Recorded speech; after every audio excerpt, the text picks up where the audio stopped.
السلام علیکم، میں ہوں شاہزیب خانزادہ۔ سیاسی مشکلات، معاشی چیلنجز اور آڈیو لیکس اسکینڈل میں گھرے وزیر اعظم شہباز شریف نے آج ایک تفصیلی نیوز کانفرنس کی ہے۔ قبل از وقت انتخابات، آرمی چیف کی تعیناتی، معاشی پالیسیوں اور آڈیو لیکس پر بہت سے سوالوں کے جواب دیے ہیں، افواہوں کو رد کیا ہے، پر اعتماد نظر آئے، عمران خان کی وارننگز اور سیاسی دھمکیوں کا جواب دیا اور ڈٹ کر اپنی مدت پوری کرنے کا اعلان بھی کیا۔ اور آج کی نیوز کانفرنس کے بعد ایک طرف تحریک انصاف نے الیکشن کمیشن سے شہباز شریف کی نااہلی کا مطالبہ کر دیا تو دوسری طرف اسی الیکشن کمیشن کے سربراہ سے استعفے کا بھی مطالبہ کر دیا ہے۔ حال ہی میں سامنے آنے والی آڈیو لیکس کی تصدیق کرتے ہوئے وزیر اعظم شہباز شریف نے اسے انتہائی سنگین معاملہ قرار دیا اور کہا کہ آڈیو لیکس بہت اہم معاملہ ہے، اس پر اعلیٰ اختیاراتی کمیٹی بنا رہا ہوں۔ آڈیو لیک کے بعد اب باہر سے پاکستان کے وزیر اعظم سے کون ملنے آئے گا؟ یہ سیریس لیب ہے یہ بالکل، اور بہت بڑا ایک سوالیہ نشان ہے۔ کون آئے گا پاکستان کے وزیر اعظم سے وزیر اعظم ہاؤس میں ملنے؟ کوئی وہ ہمدرد ہو، دوست ہو، یا کوئی اور ہو، وہ تو بڑا سوچے گا، ہی ول تھنک ٹوائس کہ میں کوئی بات کوئی ایسی سینسٹیو کروں نہ کروں۔ 100 باتیں ہوتی ہیں، وہ لوگ 100 بار سوچیں گے کہ کیا ہم یہ بات کریں، یہ ہماری تو آواز یہاں پر ریکارڈ ہو رہی ہوگی۔ تو یہ میری بات نہیں ہے، وزیر اعظم ہاؤس کی بات نہیں، یہ پاکستان کی 22 کروڑ عوام کی عزت کی بات ہے، اسٹیٹ آف پاکستان کی عزت کی بات ہے۔ تو it's a very very serious matter. اس کا میں کل میں رات پہنچا ہوں، تو میں اس کا میں نوٹس لے رہا ہوں۔ انشاءاللہ ایک ہائی پارٹ کمیٹی میں بنا رہا ہوں جو کہ اس سارے معاملے کی پوری تحقیق کرے گی۔ مریم نواز سے ان کی داماد سے متعلق گفتگو کی تصدیق کرتے ہوئے وزیر اعظم نے کہا کہ اس میں نہ کوئی فیور ہے، نہ کوئی سفارش ہے، بلکہ کام کرنے سے مدد کر لی گئی۔ اس میں کیا غلط بات ہے؟ یہ نواز صاحبہ بیٹی نے، وہ راحیل ہمارا داماد ہے، ان کی نہ کوئی سفارش کی، نہ کوئی انہوں نے فیور مانگی مجھ سے۔ ڈاکٹر توقیر نے مجھ سے بات کی، ان کی جو مشینری ہے شوگر مل کی آدھی وہ ہندوستان سے وہ امپورٹ کی ہے پی ٹی آئی کے دور میں، یہ میرے دور میں امپورٹ نہیں ہوئی۔ اور ڈاکٹر توقیر نے مجھے کہا چونکہ بین ہو چکا ہے تو یہ بات جائے گی یہ ای سی سی میں، اس کے اوپر کیبنٹ میں جائے گی۔ اگر مجھے اجازت دینی ہوتی تو پھر سب کے لیے ہم کرتے۔ ہندوستان کے ساتھ معاملہ تھا، 5 اگست کا جو معاملہ 2019 کا، وہ جو کشمیریوں کے ساتھ اس نے ظلم کیا ہے، کوئی آسان بات نہیں تھی۔ ای سی سی کی اپروول کے بعد لے کے جا سکتے تھے، تو ہم نے اس کو مناسب نہیں سمجھا کہ ہم اس کو لے کے جائیں، اور ہم نے کہا کہ میں نے کہا کہ میں اپنی بیٹی کو میں خود میں بتا دوں گا، میں ڈاکٹر صاحب کو میں نے کہا کہ آپ بھی بتا دیں۔ تو بتائیے اس میں کیا غلط بات ہے؟ وزیر اعظم نے عمران خان کو بھی چارج شیٹ کیا اور چیلنج بھی دیا۔ آپ نے ٹیپ میں ہیرے جواہرات کی بات سنی، اس کی بات آپ کرتے نہیں ہیں۔ یہ آپ لے کے بیٹھ گئے جہاں پر نہ کوئی فیور ہے، نہ کوئی فیورٹزم ہے، نہ کوئی سفارش ہے، نہ کوئی کام کیا گیا۔ آڈیو ہے جس میں گفتگو آپ نے سنی، اس میں کہیں خدا نہ خواستہ لین دین کی بات ہوئی ہے کہ جناب اتنے کروڑ روپے یا اتنے ارب روپے دیں، اتنی زمین دیں، یا 190 ملین پاؤنڈ چھوڑ دیں، 19 پاؤنڈ ہی دے دیں آپ؟ کہیں اس طرح کی کوئی بات دور دور اس کا شائبہ ہے؟ اس کا توشہ خانہ میں دیکھ لیں، ورنہ 10 کروڑ 15 کروڑ روپے کا پتہ نہیں کتنی قیمت تھی، وہ بیچ دی گئی اور اس کو پیسے جیب میں ڈال لیے۔ قانون کی دھجیاں اڑائیں گی، گھڑیاں بیچ کے پیسے جیب میں ڈال لیے اور بعد میں پرسنٹیج وہ وہاں پر جمع کرا دی۔ کبھی اس طرح ہوا آپ نے کبھی دیکھا؟ اس کے بعد جو زمینیں دی گئیں مراد کے طور پر، پھر آپ نے یہ دیکھا کہ کس طریقے سے اپنا پشاور میٹرو کا اسٹے آرڈر لیے ہوئے ہیں۔ اب بتائیے، ہمیں تو کسی نے اسٹے آرڈر نہیں دیا تھا، اور دبا کر جو اپنا عدلیہ کا انہوں نے مذاق اڑایا، اس کے خلاف ڈھڑائی کے ساتھ مزاحمت کی۔ اسی طریقے سے آپ دیکھ لیں وہ بلین ٹری کہاں گیا؟ بلین ٹری کدھر؟ بلین ٹری پشاور کا جو میٹرو اربوں روپے کھائے گئے۔ 190 ملین پاؤنڈ کا NHA کا بند لفافہ کابینہ سے اپروو کروا لیا، اسے کاغذ کسی نے دیکھا تک نہیں۔ ایک خاتون نے کہا جو وزیر تھی کہ جی ہمیں کیا پتا اس میں کیا ہے، مجھے بتائیں کیا اس میں خدا نہ خواستہ اگر اللہ تعالیٰ معاف کرے کشمیر کا سودے کی ڈیل ہوتی تو کابینہ نے منظور کر دیا تھا اس کو۔ ان کا جناب وہ فائنینشل ٹائمز میں وہ پیسہ، وہ اپنا شوکت خانم ہسپتال کے لیے خیرات کا پیسہ اپنا سیاست میں استعمال کر لیا۔ اگر یہ غلط تھا تو جاتے پھر وہاں پر اس کے خلاف، جس طرح میں نے ڈیلی میل کے خلاف کیس کیا، یہ کرتا جا کے فائنینشل ٹائم میں ان کے خلاف کیس کرتے جا کے۔ اس سے زیادہ جھوٹا، بدتینت اور موسم کش شخص اور کرپٹ آدمی شاید دنیا میں پیدا ہوا ہو۔ وزیر اعظم شہباز شریف نے آج یہ بھی واضح کیا ہے کہ حکومت کو کوئی خطرہ نہیں ہے اور الیکشن وقت پر ہوں گے۔ نئے آرمی چیف کی تعیناتی پر مشاورت کرنے کی صدر مملکت ڈاکٹر عارف الوی کی تجویز کا سوال ہوا تو وزیر اعظم نے عمران خان کا حوالہ دیتے ہوئے جواب دیا کہ جب انہوں نے آرمی چیف کی مدت ملازمت میں توسیع کی تو کیا ہم سے مشورہ کیا تھا؟ ہم جو بھی فیصلہ کریں گے قانون اور آئین کے مطابق کریں گے۔ جب انہوں نے آرمی چیف کو ایکسٹینشن دی تو مشورہ کیا تھا انہوں نے ہم سے؟ جو آئین اور قانون جو ہے اس کو سب فالو کریں گے اور کرنا چاہیے، دیٹس اٹ۔ ایوان صدر میں عمران خان اور آرمی چیف کی مبینہ ملاقات کے سوال پر وزیر اعظم نے ملاقات کی تصدیق یا تردید کرنے سے گریز کیا اور صحافی سے سوال کیا کہ کیا آپ چاہتے ہیں کہ اس کی آڈیو بھی لیک ہو جائے؟ گزشتہ کئی دنوں سے ایک معاملہ زیر بحث رہا ہے کہ آرمی چیف اور عمران خان کی خفیہ، آپ کو اس کا علم تھا؟ اگر تھا تو پھر کیا آپ سمجھتے ہیں کہ ایوان صدر میں آپ کے خلاف کوئی سازش ہو رہی ہے؟ مجھے نہیں پتا، آپ یہ چاہتے ہیں کہ وہ بھی آڈیو لیک ہو جائے، یہ چاہتے ہیں آپ؟ مبینہ بیرونی سازش اور سائفر سے متعلق بھی وزیر اعظم سے سوال ہوا۔ اس پر شہباز شریف نے کہا کہ سائفر کی مزید تحقیقات کی ضرورت ہی نہیں ہے، فوج، ایجنسی اور اعلیٰ عدلیہ نے سازش کا الزام مسترد کر دیا ہے، اور اگر یہ امپورٹڈ حکومت ہے تو روس کے صدر مجھ سے کیوں اچھے طریقے سے ملے؟ یہ امپورٹڈ گورنمنٹ ہے، اب امپورٹڈ گورنمنٹ ہے تو پھر روس کے صدر پیوٹن مجھے اس طرح اپنا پرتپاک طریقے سے کیوں ملتے ہیں مجھے؟ اور انہوں نے کہا کہ ہم آپ کے ساتھ ایگریکلچر، ہم آپ کو ایکسپورٹس، اگر گندم چاہیے وہ دینے کو تیار ہیں، آپ ٹریڈ کرنے کے تیار ہیں۔ اگر بتائیے اگر ایسی بات ہوتی تو پھر مجھے کیوں ملتے؟ وہ تو پھر روکے منہ سے نہ ملتے مجھے، اور انتہائی اچھے طریقے سے ملے، بہت اچھی باتیں ہوئی ہیں، ہم نے باہمی تعلقات کی بات کی۔ چیئرمین تحریک انصاف یہ کہتے ہیں کہ جو سائفر تھا اس کی تحقیقات کروا دی جائیں تو ہم پارلیمان میں واپس آنے کے لیے تیار ہیں۔ اس میں کون سی چیز ایسی ہے جو تحقیق کے قابل ہے؟ ہر چیز سامنے آ گئی، پریزیڈنٹ پوٹن سے میری ملاقات ہو گئی، سپریم کورٹ نے بھی اس بارے میں کہا اپنے فیصلے میں ہمیں کچھ نہیں ملا، جو سیکیورٹی ایجنسیز نے بھی کہا کہ ہمیں کچھ نہیں ملا۔ نیشنل سیکیورٹی کاؤنسل کی جو آخری میٹنگ ہوئی تھی اس میں اسٹیٹمنٹ آئی تھی کہ اس معاملے میں کہیں دور دور تک کوئی شائبہ نہیں کہ کہیں خدا نخواستہ کسی سیاستدان نے کسی غیر ملکی طاقت کے ساتھ کوئی کنونس کی ہو۔ تو آئی تھنک یہ چیزیں ریکارڈ پر ہیں، اس کے بعد آپ کو اور کیا ثبوت چاہیے؟ وزیر اعظم شہباز شریف نے کہا کہ عمران خان مجھے کہتا ہے کہ پیسے مانگنے جاتا ہوں، خود کیا آپ پیسے بانٹنے جاتے تھے؟ اگر میں مانگنے جاتا ہوں تو کیا عمران خان پیسوں کی تجوریاں لے کر جاتے تھے؟ پیسے مانگنے میں بڑے آپ ماہر کلپس دکھاتے ہیں مختلف جلسوں میں اپنے، تو یہ جاتے تھے وہاں پر پیسے دینے جاتے تھے باہر؟ اس کے میں ساتھ اگر مانگنے جاتا ہوں تو یہ پیسے اپنا تجوری لے کے جاتے تھے باہر؟ دوسرا اس کے جواب مجھے دے دینا، یہ بھی فیصلہ کر دیتے۔ چہرے کو آئینے میں دیکھیں کہ کیا جب یہ 4 سال جو رہے ہیں یہ جا کے تجوریاں ان کو دیتے رہے، بہت یہ خیرات کر رہے تھے، پاکستان کی دولت وہاں پر تقسیم کر رہے تھے۔ کچھ خدا کا خوف کرو، بیڑا غرق کر دیا پاکستان کا۔ اپنے چیلوں اور اپنے جو کرونیز ہیں ان کی جو ہمشیرہ صاحبہ کو FBR سے NRO کس نے دلوایا تھا؟ بتائیں نا مجھے۔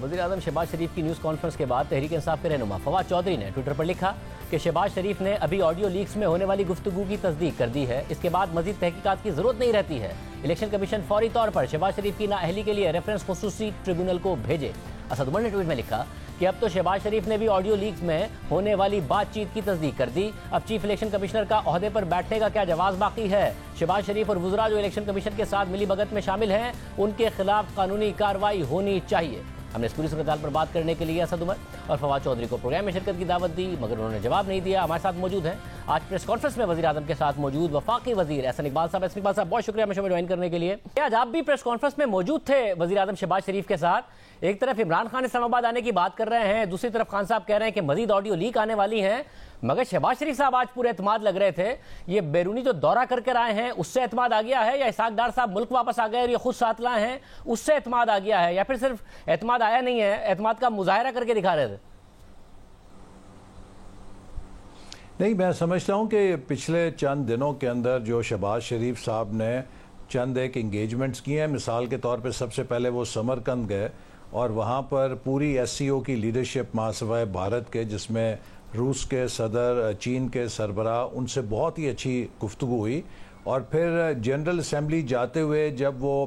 برطانیہ میں ملکہ برطانیہ کی آخری رسومات میں شریک ہوئے تو وہاں پر کنگ چارلز سے لے کر دنیا بھر کے جو رہنما آئے ہوئے تھے ان کے ساتھ بھی ان کی بات چیت ہوئی اور بہت کامیاب ملاقاتیں ہوئیں. اور پھر جنرل اسمبلی میں تو پاکستان کو شہباز شریف صاحب نے جو موقف پیش کیا اور اس کے علاوہ بھی UN سیکرٹری جنرل نے جو دورہ کر کے گئے تھے اس کی روشنی میں جو انہوں نے خود بھی خطاب کیا، پاکستان کو غیر ملکی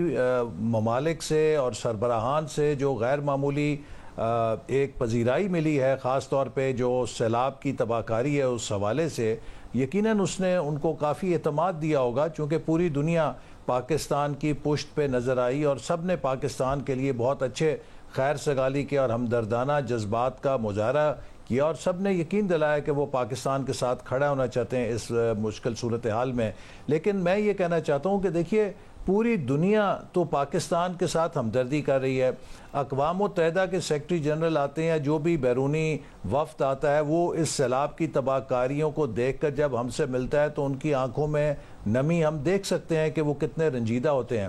لیکن ہمارے ملک کے اندر جو ایک شخص ہے عمران نیازی صاحب، ان کے سینے میں پتہ نہیں کس پتھر کا دل ہے کہ 3 کروڑ سے زیادہ ان کے ہم وطن وہ سیلاب کے ہاتھوں تباہ ہو گئے ہیں، وہ بے آسرا ہیں، وہ بے سہارا ہیں، جبکہ پوری قوم کو مل کر ان کی آباد کاری کے لیے کام کرنا چاہیے. دنیا ہم سے یکجہتی کر رہی ہے، ہمارا ایک اپنا بندہ قوم کو مستقل تقسیم کر رہا ہے، انتشار پیدا کر رہا ہے، قوم کے اندر مخالفت پیدا کر رہا ہے، قوم کے لیے جو جذبہ باہر پیدا ہو رہا ہے اس کو روک رہا ہے. یعنی کہ PTI بیرونی ممالک کے اندر یہ کیمپین چلا رہی ہے کہ آپ پاکستان کی اور اس حکومت کی مدد نہ کریں. اس سے پہلے یہ IMF کے معاہدے کو سیبوٹاج کرنے میں لگے ہوئے تھے، پاکستان کو IMF کا معاہدہ نہ ملے. میں نہیں سمجھتا، مجھے سمجھ نہیں آ رہی کہ ان حالات میں یہ کس کا ایجنڈا پورا کر رہے ہیں. مگر مجھے بتائیے کہ ایسری بات صاحب، یہ جو آڈیو لیک کا معاملہ ہے کیونکہ ابھی مزید آنی ہے، آج آ تو گئے شہباز شریف صاحب، مگر اگر مزید آڈیو لیک آتی ہیں اس میں آپ لوگوں کو نہیں ہے پرواہ؟ کیونکہ ظاہر ایک آڈیو میں تو آپ بھی ہیں جس میں اگلے الیکشن کے حوالے سے بات ہو رہی ہے اور اسی کی بنیاد پر آج Tehreek Insaf chief election commissioner سے مطالبہ کر رہی ہے کہ اب آپ مستعفی ہو جائیں، کیونکہ ثابت ہو گیا کہ آپ ان کے ایما پہ کام کرتے ہیں، آپ ملازم ہیں، ذاتی ملازم ہیں شریف خاندان کے. دیکھیے پہلی بات تو میں یہ کہوں گا کہ یہ جتنی آڈیو لیکس آئی ہیں ان کا کچھ ان کی کٹ اینڈ پیسٹ بھی ہو سکتا ہے ان کے اندر ہو، جب تک ان کا فورنسک آڈٹ نہیں ہوتا ہم قطعیت کے ساتھ نہیں کہہ سکتے کہ یہ بالکل اوتھینٹک ہیں. البتہ اگر ان کو صحیح بھی مان لیا جائے تو آپ دیکھیے کسی بھی آڈیو لیک کے اندر کوئی ایسی قابل اعتراض بات نہیں کہ کسی نے کوئی غیر قانونی بات کی ہے، کسی نے کوئی سازش کی بات کی ہے، کسی نے کوئی کرپشن کی بات کی ہے، کسی نے کوئی لین دین کی بات کی ہے. یہ وہ معمول کی بات چیت ہے جو صلاح مشورہ ہر سیاسی جماعت کے اندر ہوتا ہے، ہر حکومت کے اندر ہوتا ہے. مختلف پہلوؤں سے آپ مختلف چیزوں کا جائزہ لیتے ہیں، جیسے گیم سیٹ تھا کہ شروع میں کتنے، جیسے گیم سیٹ تھا وہ یہ کہہ رہے ہیں کہ شروع میں کتنے استعفے قبول ہوں گے، پھر الیکشن کمیشن وہ استعفے قبول کرے گا، اور یہ جو پوری حکمت عملی تھی وہ یہ ثابت کرنے کی کوشش کر رہے ہیں کہ اس آڈیو سے یہ ثابت ہوتا ہے کہ آن بورڈ تھا چیف الیکشن کمشنر صاحب یا الیکشن کمیشن. دیکھیے ایسی کوئی بات نہیں ہے. الیکشن کمیشن وہی استعفے قبول کرنے کا مجاز ہے جو قومی اسمبلی کے سیکریٹریٹ سے ان کو بھیجے جاتے ہیں. اگر قومی اسمبلی کا سیکریٹریٹ 1 استعفیٰ بھیجے گا تو وہ 1 قبول کریں گے، اگر 20 بھیجیں گے وہ 20 قبول کریں گے. تو اس میں کسی قسم کا یہ تاثر دینا کہ الیکشن کمیشن نے کوئی ایسا کام کیا جو غیر قانونی ہے وہ درست نہیں ہے. الیکشن کمیشن اتنے ہی استعفوں کو پروسیس کر سکتا ہے، نوٹیفائی کر سکتا ہے جتنے انہیں قومی اسمبلی کے سیکریٹریٹ کی طرف سے موصول ہوں گے. وہ نہ اس سے 1 زیادہ کر سکتا ہے نہ اس سے 1 کم کر سکتا ہے. تو اس میں کوئی خلاف ورزی انہوں نے نہیں کی ہے. مگر یہ بتائیے گا کہ آج جو کہ ظاہر وزیر اعظم بھی کہہ رہے تھے کہ بڑا حساس معاملہ ہے اور کس طریقے سے یہ آڈیو ہو جانا لیک، اور پھر کوئی بھی وزیر اعظم ہاؤس آتے ہوئے سوچے گا کہ یہاں سے تو باتیں لیک ہو جاتی ہیں. ابھی تک کے جو ابتدائی معاملات ہیں اس میں نتیجہ کیا ہے کہ یہ کوئی بیرونی سازش ہے یا معاملہ اندرونی ہی ہے جو تانے بانے اس وقت تک مل رہے ہیں؟ کیونکہ ظاہر صحافیوں کو اس حوالے سے اطلاع ضرور ہے اور مجھے پتہ ہے کہ آپ کے پاس بھی اطلاعات ہیں، اگر آپ عوام کے سامنے شیئر کریں. دیکھیے جو یہ سارا معاملہ ہے اس میں جو ایک اور بڑا تشویشناک پہلو ہے کہ ابھی کچھ ایسی آڈیو لیکس مبینہ طور پہ جو عمران نیازی صاحب بتا رہے ہیں وہ پبلک ڈومین میں نہیں آئیں، لیکن ان کے پاس ان کا ایڈوانس نالج اگر ہے تو اس سے تو پھر یہ بھی شبہ پیدا ہوتا ہے کہ ہو سکتا ہے کہ یہ بھی اس کھیل کا حصہ ہوں. اس کے لیے ایک ہائی پاورڈ کمیٹی قائم کی گئی ہے اور وہ انویسٹیگیٹ کرے گی، پاکستان کی سیکیورٹی ایجنسیز بھی انویسٹیگیٹ کریں گی، جیسا کہ آج پرائم منسٹر نے کہا کہ یہ ایک بڑا سیریس بریچ آف سیکیورٹی ہے، چونکہ پرائم منسٹر کا آفس صرف شہباز شریف صاحب کا نہیں ہے، وہ پاکستان کے چیف ایگزیکٹو کا آفس ہے، اور اگر وہاں پہ کسی قسم کی سیکیورٹی یا پرائیویسی بریچ ہوتی ہے تو یہ ایک بہت بڑا لمحہ فکری ہے۔ ہم اس بات کی تہ تک ضرور پہنچیں گے، اور جو بھی مگر یہ انفارمیشن تو آ رہی ہے کہ یہ معاملہ کوئی بیرونی معاملہ نہیں ہے، یہ اندرونی معاملہ ہے، ان کو ریوائز کریں گے۔ اگر آپ آج وزیر اعظم کے ساتھ تھے تو آپ کو یہ تو علم میں ہوگا کہ یہ اطلاع جو آ رہی ہیں یہ درست ہیں یا نہیں ہے، کہ معاملہ زیادہ تر اندرونی معاملہ ہے، کوئی بہت بیرونی معاملہ نہیں ہے جو یہ سارا کا سارا کام ہوا ہے۔ دیکھیے، جو بھی اس کے اصل پس منظر میں محرکات ہیں، جو لوگ ملوث ہیں، یقیناً وہ ہمارے انٹیلیجنس ایجنسیز ان تک پہنچ جائیں گی، اور جو لوگ بھی اس میں ملوث پائے گئے ان کے خلاف کارروائی بھی ہوگی، اور جو ایس او پیز ہیں ان کو زیادہ مؤثر کیا جائے گا، تاکہ آئندہ اس قسم کا کوئی احتمال نہ ہو کہ کوئی ہمارے چیف ایگزیکٹو کی یا ہمارے حساس جو آفیسز ہیں ان کی سیکیورٹی کو بریچ کر سکے۔ نیشنل سیکیورٹی کمیٹی کا اجلاس ہوگا کل؟ جی، کل ہے نیشنل سیکیورٹی کمیٹی کا اجلاس ہے جی، اور اس میں بھی اس سارے کے سارے معاملے پر ظاہر اگر بات ہونی ہے تو پہلے کچھ تحقیقات ایسی ہو گئی ہیں، کیونکہ رانا ثنا صاحب کہہ رہے تھے کہ ان کی معلومات کے مطابق ابتدائی رپورٹ ضرور تیار ہو گئی ہے، کہ انہوں نے ہمارے پروگرام میں کہا، تو ایسا کچھ ہے جو رکھا جا سکے اور کسی نتیجے پر پہنچا جا سکے، اور جو ایکشن کیا ہوگا اس کے آگے اس پر بات کی جا سکے؟ جی دیکھیے، جو نیشنل سیکیورٹی کمیٹی کی میٹنگ ہے اس میں جو سروس چیفز ہوتے ہیں اور اس میں جو ہمارے انٹیلیجنس کے ادارے ہیں اس کے سربراہان بھی ہوتے ہیں، یہ کتنا بڑا معاملہ ہے، میں توقع رکھتا ہوں کہ ضرور کوئی ہو سکتا ہے کہ اس میں کوئی انٹرم رپورٹ اگر ان کے پاس ہو تو وہ پیش کریں گے، لیکن اس معاملے کی جو مکمل جانچ پڑتال اور تحقیقات ہیں اس کے حوالے سے بات چیت کی جائے گی، تاکہ ہم اس معاملے کو مکمل طور پہ رفع کریں، چونکہ پاکستان ایک بہت اہم ملک ہے، اور یہ اس بارے میں کوئی تاثر بھی نہیں ہونا چاہیے کہ ہمارے جو چیف ایگزیکٹو کا آفس ہے یا ہمارے حساس دفاتر ہیں ان میں کوئی سیکیورٹی بریچ ہو سکتی ہے، لہٰذا یہ ایک بہت اہم معاملہ ہے۔ چیف ایگزیکٹو جو ہے وہ آفس ہمارے نیشنل سیکیورٹی کے حوالے سے بہت اہم ہے، پاکستان کی تمام نیشنل سیکیورٹی جو ہے وہ چیف ایگزیکٹو کے آفس کو کور کرنے کی بھی ذمہ داری رکھتے ہیں، تو اس لیے وہ اس بارے میں ضرور کوئی نہ کوئی اپنی رائے دیں گے، اور ہم بھی اس بات کو یقینی بنائیں گے کہ اس معاملے کو مکمل طور پہ تحقیقات کے ذریعے آئندہ کے لیے کوئی ایسا چانس کھلا نہ چھوڑا جائے۔ صاحب، اسحاق ڈار صاحب آئے، آ بھی گئے، حلف بھی لے لیا انہوں نے سینیٹر کا، اور کل وہ وزیر کا بھی حلف لے لیں گے۔ ایسا لگ رہا ہے کہ کوئی سیکوینس ہے کہ پہلے ڈار صاحب نے آنا تھا، معاملات کو دیکھنا تھا، اس کے بعد مریم نواز صاحبہ نے اپنے پاسپورٹ واپس لینے کی جو عدالت سے استدعا کی ہوئی ہے، انہیں پاسپورٹ ملے گا، پھر وہ جائیں گی اور نواز شریف صاحب کے ساتھ واپس آئیں گی۔ کیا اس سیکوینس میں چیزیں جاری ہیں؟ یہ آپ لوگوں کا پلان ہے؟ نہیں، ایسی کوئی سیکوینس نہیں اور پلان نہیں، لیکن آپ کو معلوم ہے کہ انڈیو طور پہ پچھلی حکومت نے ہمارے خلاف جو کیسز بنائے تھے، اور وہ حکومت نیب کو بلیک میل کرتی تھی، گزشتہ چیئرمین کو۔ آپ نے حال ہی میں شاہ زیب دیکھا کہ جو میرا کیس جس کے پاداش میں نے بھی 2 مہینے سے زیادہ سزائے موت کے قیدی کی چکی کاٹی، اور جب اس کا ٹرائل ہوا تو کوئی چیز نہیں تھی، اور وہ بالکل پارا پارا ہو گیا سارا کیس نیب کا، اور وہ جھوٹ کا پلندہ نکلا۔ اسی طرح جو ہماری قیادت ہے، چاہے نواز شریف صاحب کے خلاف کیسز ہیں، شہباز شریف صاحب کے خلاف ہیں، مریم نواز صاحبہ کے خلاف ہیں، حمزہ شہباز کے خلاف ہیں، شاہد خاقان، مفتاح اسماعیل، سعد رفیق، رانا ثنا، ایک ایک کیس میں اگر آپ کا نام لوں تو وہ ایک لطیفہ بھی ہے اور ایک فسانہ بھی ہے کہ کس طرح یہ کہانی الف لیلہ کی بنائی گئی۔ جو کیسز کے جو میرٹس ہیں اس پر تو واقعی سوالات اٹھتے رہے ہیں، عدالتوں نے خود اپنی ضمانت کے فیصلوں میں جو کیس کے میرٹس ہیں اس پر سوالات اٹھائے ہیں، مگر جو مریم نواز صاحبہ کا کیس تھا، عدالت کافی عرصے سے سوال کری تھی، نیب نہیں جواب دے رہا تھا، مگر اب عدالت نے فائنلی 4 سوالوں کے جواب ان سے 29 ستمبر تک مانگے ہیں۔ پھر ڈار صاحب کا واپس آنا، یہ ٹیسٹ کر رہے ہیں نا نواز شریف صاحب کے، اگر یہ معاملات ہوتے ہیں، مریم نواز صاحبہ کی بریت ہو جائے، اسحاق ڈار صاحب کو کام کرنے دیا جائے تو پھر وہ آ سکتے ہیں، یہ کچھ بینچ مارکس ہیں ان کے لیے۔ دیکھیے، نواز شریف صاحب کی جو واپسی ہے، جیسے ہم ہمیشہ کہتے رہے ہیں کہ ان کی صحت کے ساتھ مشروط ہے، اور اس کے علاوہ وہ اپنی جنگ قانون کے میدان میں بھی لڑ رہے ہیں۔ میں آپ کو شاہ زیب بتانا چاہتا ہوں کہ نواز شریف صاحب کے خلاف 2 سزائیں ہوئی تھیں۔ پہلی جو سزا ہوئی تھی وہ اس قدر مضحکہ خیز تھی کہ اسلام آباد ہائی کورٹ نے فوری طور پہ اس کو سسپینڈ کر دیا۔ دوسری جو انہیں سزا ہوئی تھی اس میں جو جج بشیر ملک یا جج جو تھے جن کا انتقال ہو گیا، انہوں نے کنفیس کیا کہ ارشد ملک صاحب انہوں نے کنفیس کیا کہ مجھے بلیک میل کیا گیا، اور پھر ہائر جوڈیشری نے ان کو مس کانڈکٹ کے اوپر ڈسمس کیا۔ اب آپ مجھے یہ بتائیں کہ اگر آپ ایک ایگزامینر کو کہیں کہ تم ایگزامینر لگنے کے قابل تو نہیں ہو اور ہم تمہیں ڈسمس کر رہے ہیں، لیکن جس کو تم فیل کر گئے وہ ٹھیک کر گئے، وہ فیل کرنا برقرار رہے گا، تو وہ بھی ایک ایسا میں سمجھتا ہوں قانون کے اوپر یہی سوال میں اقبال صاحب کر رہا ہوں کہ اگر دوسرا ان کا نواز شریف صاحب کی طرف سے پیغام یہی ہے کہ جو کیا گیا ہے اس کو ریورس کیجئے، جس طریقے سے کیا گیا ہے اس کو ریورس کیجئے،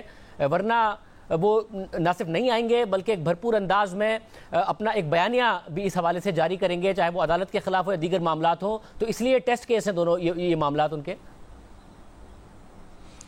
دیکھیے یہ بات نواز شریف صاحب کی نہیں ہے، اگر میں بھی ان کی جگہ ہوں یا آپ ہوں یا کوئی شہری ہو، اگر کسی کے ساتھ ناانصافی کی گئی ہو تو وہ یہی کہے گا کہ میرے ساتھ انصاف کے تقاضے پورے کیے جائیں، اور اگر کسی کو انصاف دیا جانا چاہیے تو وہ اس کے لیے کوئی فیور نہیں ہے، یہ اس کا بنیادی حق ہے، یہ ہمارا آئین کہتا ہے۔ اور یہ بات اب دیکھیے روز روشن کی طرح واضح ہو چکی ہے کہ نواز شریف صاحب کے خلاف اور مسلم لیگ نون کے خلاف جو ایک کردار کشی پچھلے کئی عرصے سے عمران نیازی صاحب کرتے رہے، وہ ایک جھوٹ کا پلندہ تھی، وہ الف لیلہ کی کہانی تھی۔ 4 سال سیاہ سفید کے یہ مالک رہے ہیں، ایک پیسے کی کرپشن نہیں ثابت کر سکے۔ میں ان کو ہر دفعہ ٹی وی پہ آ کے کہتا تھا، پریس کانفرنس میں کہتا تھا، شہزاد اکبر، عمران نیازی، اپنی ساری ایجنسیاں بلا لو، ہم نے 3200 ارب کی 5 سالوں میں ڈیولپمنٹ کی تھی، تم 32 پیسے ثابت کرو کہ ہم نے اس میں مس اپروپریٹ کیے ہیں۔ 4 سالوں میں سوائے جھوٹی پریس کانفرنسوں کے وہ پلندے لے کے شہزاد اکبر صاحب آ جاتے تھے،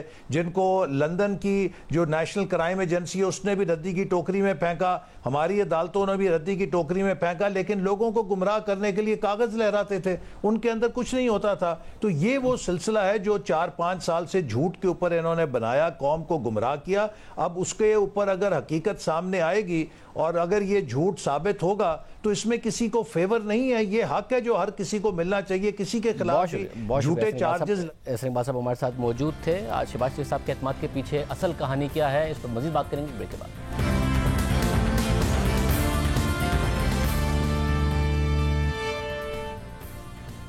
شہباز شریف کے پر اعتماد دکھنے کے پیچھے آخر کہانی کیا ہے، کیا معاملات ہو رہے ہیں؟ اسلام آباد سے ہمارے ساتھ طلعت حسین صاحب موجود ہیں، لاہور سے مجیب الرحمان شامی صاحب موجود ہیں، آپ دونوں کا بہت شکریہ۔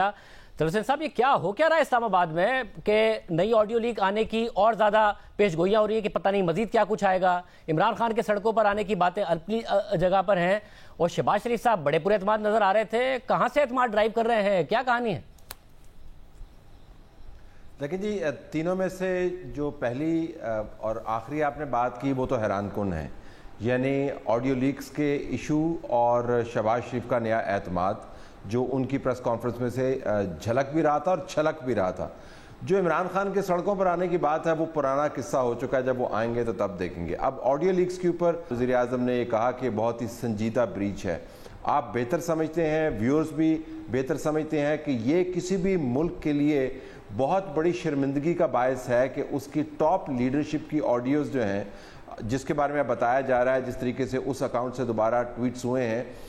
سینئر فوجی افسران کے ساتھ بھی بات چیت موجود ہے، وہ اس طریقے سے لیک ہوں، تو میرے خیال میں ایک سنجیدہ سیکیورٹی کا معاملہ ہے اور اس کو انتہائی سنجیدگی کے ساتھ ہی ٹیکل کرنا چاہیے۔ شہباز شریف صاحب کا جو اعتماد ہے میرے خیال میں اس کا تعلق ایک تو اس مجبوری سے ہے کہ اعتماد کا اظہار نہ کرنے کے علاوہ ان کے پاس کوئی چارہ نہیں ہے۔ دوسری بات یہ ہے کہ میرے خیال میں جو آئی ایم ایف کے ساتھ اب بات چیت نہیں چل رہی ہے اس میں سے فائنینشیل ریلیف کی بھی امید ہے، اور اسحاق ڈار کے سینیٹر بننے کے بعد یا بننے تک کے عمل کے اندر روپے میں جو تھوڑا سا سدھار آیا ہے اس سے بھی ان کو حوصلہ ہوا ہے۔ تو مجھے تو فی الحال یہ 2 فیکٹرز لگتے ہیں۔ شامی صاحب آپ کہیے گا اعتماد کا مظاہرہ کر رہے ہیں یا واقعی پورے اعتماد ہیں جس کا آج نظر آ رہا تھا پریس کانفرنس میں؟ دیکھیں آہستہ آہستہ جو شہباز شریف صاحب ہیں انہوں نے اپنے امیج کو بہتر کیا ہے اور ان کا ایک تاثر جو ہے ان کی سنجیدگی کا بیٹھا ہے۔ ایک ایسا وزیر اعظم جو دن رات کام کر رہا ہے، یہ انہوں نے اپنے طرز عمل سے بتایا ہے، اور اقوام متحدہ کا جو دورہ کیا 2 دن کے اندر اندر انہوں نے کچھ 40 ملاقاتیں کی،